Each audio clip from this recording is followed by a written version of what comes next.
नमस्कार साथियों, आज मैं आप लोगों को रेल सेवा आचरण संख्या 10(1) नियम संख्या 10(1) क्या कहता है कि किसी समिति या किसी अन्य प्राधिकारी के समक्ष साक्ष्य देना। उप नियम 3 में जैसा उपबंधित है उसके सिवा कोई रेल सेवक सरकार की पूर्व मंजूरी के बिना किसी व्यक्ति, समिति या प्राधिकारी द्वारा संचालित किसी जांच के संबंध में साक्ष्य नहीं देगा। उप नियम 3 में कुछ उपबंध हैं जिसमें आपको प्राधिकारी की अनुमति की ज़रूरत नहीं है, क्योंकि ऑलरेडी उस पहले से ही सरकार से मंजूरी मिल जाती है। ठीक है, तो उसके अलावा अन्य किसी में भी आपको जो है सरकार की मंजूरी लेनी पड़ती है, मतलब आप अपने से कोई साक्ष्य नहीं दे सकते हैं। नियम संख्या 10(1) कहता है। नियम संख्या 10(2) कहता है कि आप ठीक है कि सरकार की मंजूरी आपने ले लिया, मंजूरी लेने के बाद आप साक्ष्य दे रहे हो, लेकिन वहाँ पर आप सरकार की नीति या किसी कार्य की आलोचना नहीं करेंगे।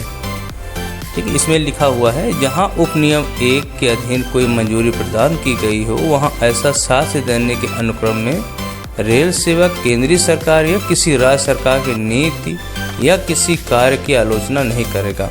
मतलब आपको मंजूरी मिल गई तो आप जो बुराई शुरू कर दो, ऐसा नहीं है। आपको बुराई करने के लिए मंजूरी नहीं मिली है, आपको साक्ष्य देने के लिए मंजूरी मिली है। आप उसी से संवैधानिक तरीके से, नियम के तरीके से अपनी बात रखिए। ये नियम संख्या 10(2) बोलता है। और आया है 10(3). 10(3) क्या कहता है? समिति या किसी अन्य प्राधिकारी के समक्ष साक्ष्य देना। इस नियम की कोई बात है का है सरकार, संसद या किसी राज्य विधानमंडल द्वारा नियुक्त प्राधिकारी के समक्ष किसी जांच में या उसका खा पार्ट है किसी न्यायिक जांच में या सरकार के अधीनस्थ प्राधिकारी द्वारा अधिष्ठ किसी विभागीय जांच में दिए गए साक्ष्य को लागू नहीं किया गया। जो नियम संख्या 10(1) कहता था कि 10(3) के अलावा ये 10(3) यही है कि इसमें जो है सरकार की मंजूरी नहीं, क्योंकि ऑलरेडी देखिए सरकार की मंजूरी है, इसमें संसद है, किसी राज्य विधानमंडल द्वारा या किसी न्याय, क्योंकि ये सब चीज़ें पहले से ही सरकार से मंजूरी मिल जाती है, इसलिए इनके अलावा 10(1) में बोला गया है। ठीक है, तो ये है 10(3) संख्या 11। नियम संख्या 11 क्या बोलता है? सरकारी जानकारी की संसूचना।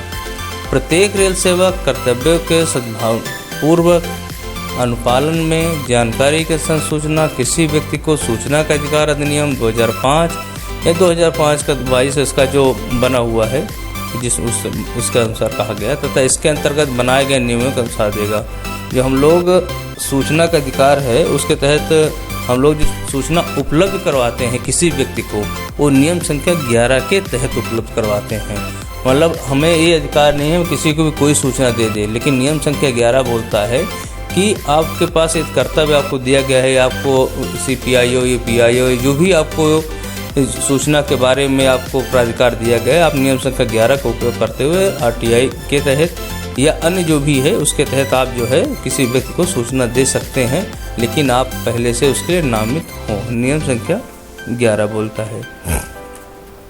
नियम संख्या 12 ये चंदे पर आधारित है। ठीक है, कोई रेल सेवक सरकार या सक्षम प्राधिकारी की पूर्व मंजूरी के बिना किसी भी प्रकार के उद्देश्य के लिए कोई चंदा न तो मांगेगा, न स्वीकार करेगा और न कोई निधि या अन्य ग्रहण नगद या वस्तु के रूप में इकट्ठा करके स्वयं के अन्यथा सहयोग करेगा। ये सारी चीज़ भ्रष्टाचार को कम करने के लिए नियम बनाया गया है। कोई रेल सेवक जो है चंदे नहीं मांगेगा, क्योंकि चंदा मांगना भी एक तरह से भ्रष्टाचार के लिए बढ़ा देगा। भाई आप हम माता जी के लिए चंदा मांग रहे हैं, ठीक है, कुछ चीज़ें हैं, एक लिमिट है, एक दायरा है, धार्मिक है, सब चीज़ें ठीक है, लेकिन उसके अलावा कोई भी जिसमें साफ साफ लिखा हुआ किसी तरह से आप चंदे नहीं मांग सकते हैं। ठीक है, ये नियम संख्या 12 बोलता है आपका आप नगद हो या वस्तु है किसी भी तरह से आप चंदा नहीं ले सकते हैं, नहीं मांग सकते हैं, इकट्ठा नहीं कर सकते हैं, उसके भागीदार नहीं बन सकते हैं। ये नियम संख्या 12 बोलता है। नियम संख्या 13(1) ये पूरा 13 जो है उपहार पे आधारित है। अच्छा, उपहार कितना लेना है? हर ऑफिसर स्टाफ के लिए अलग अलग दायरे हैं। ठीक है, एक अधिकारी के लिए अलग दायरा है, कर्मचारी के लिए अलग दायरा है। इन सब चीज़ों को जो है मूल्य में मानते हैं और मूल्य जो है समय समय पे डिसाइड होता है हर चीज़ के लिए। पहले 100 रुपये की कोई चीज़ मिल जाती थी, अब वही चीज़ 1000 की मिलती है, तो 100 रुपये मतलब अब 1000। तो समय समय सरकार जो है उसको अपनी नीतियों के अनुसार जो है बदलती रहती है, उसका रुपये बदलते रहते हैं कि इतनी से ज़्यादा आप किसी से उपहार लेते हैं तो ये भ्रष्टाचार की श्रेणी में माना जाता है। इसीलिए नियम बनाया गया, नियम संख्या 13(1). ठीक है, 13(1) कहता है कि इन नियमों में अन्यथा यथा उबंधित के सिवा कोई भी रेल कर्मचारी कोई भी उपहार न तो स्वीकार करेगा और न ही अपने परिवार के किसी सदस्य या उसकी ओर से कार्यरत किसी अन्य व्यक्ति को उपहार स्वीकार करने की अनुज्ञा देगा। मतलब कहने का, नहीं उपहार लेगा, नहीं अपने परिवार के लोगों को बोलेगा, या तो नहीं उनके किसी नामित सदस्य को उपहार लेने लिए बोलेगा। ये नियम संख्या 13(1) है। नियम संख्या 13(2)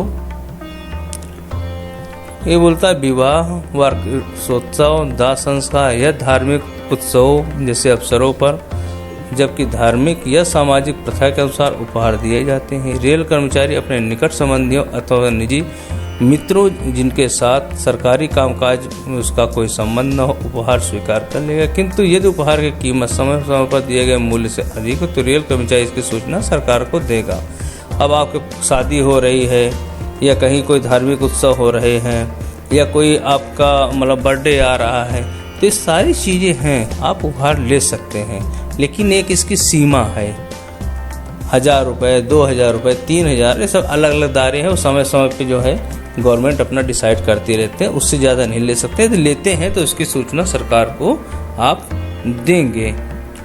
ठीक है, ये नियम संख्या 13(2) बोलता है। अब 13(3) क्या कह रहा है कि नियम संख्या 13(2) के अलावा अन्य मामलों में उपहार का मूल्य समय पर जारी अनुदेशों अधिक होने पर रेल कर्मचारी उसे सरकार की पूर्व अनुमति के बिना स्वीकार नहीं कर। नियम संख्या 13(2) में बोला गया है कि उपहार ले लेंगे कर्मचारी, लेकिन उससे ज़्यादा होगा मूल्य का तो सरकार को सूचित करेंगे। लेकिन नियम संख्या 13(3) में बोला गया है कि यदि एक लिमिट से ज़्यादा जो भी सरकार के मतलब हैं मूल्य, उससे ज़्यादा उपहार बिना अनुमति के सरकार के लेंगे ही नहीं। पहले सरकार की अनुमति लेंगे फिर उपहार। मान लिया आपको फरारी कार दी जा रही है उपहार में, तो फरारी नहीं ले सकते ना, सरकार की पहले अनुमति लीजिए फिर फरारी लीजिए। तो फरारी क्यों दे रहा है उसका पूरा बताना पड़ेगा, आपकी कितनी है।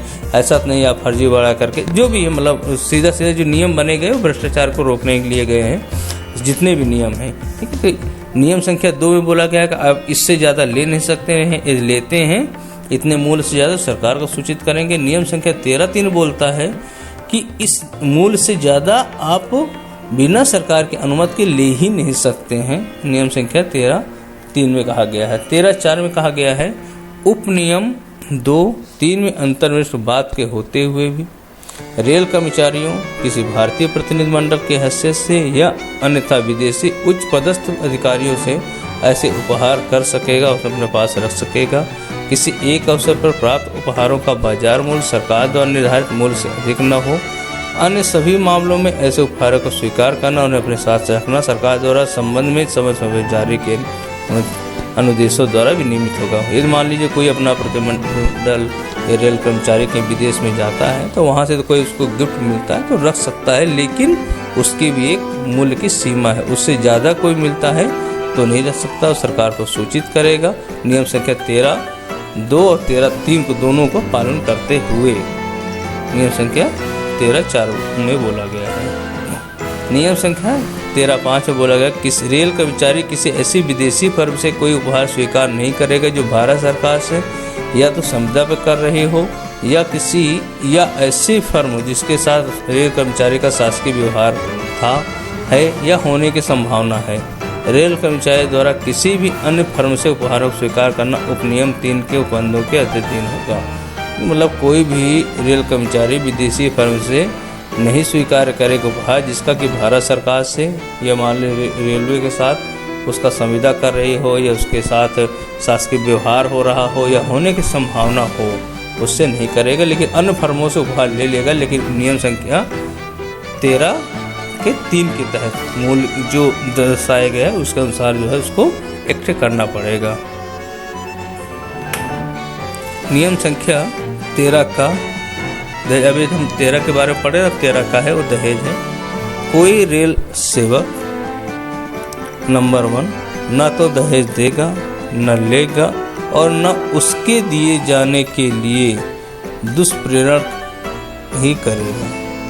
मतलब वो तो दहेज लेगा भी नहीं, देगा भी नहीं, ऐसा नहीं किसी को प्रोत्साहित भी नहीं करेगा, उसके लिए वो भी नहीं करेगा कि मैंने दहेज लेना है।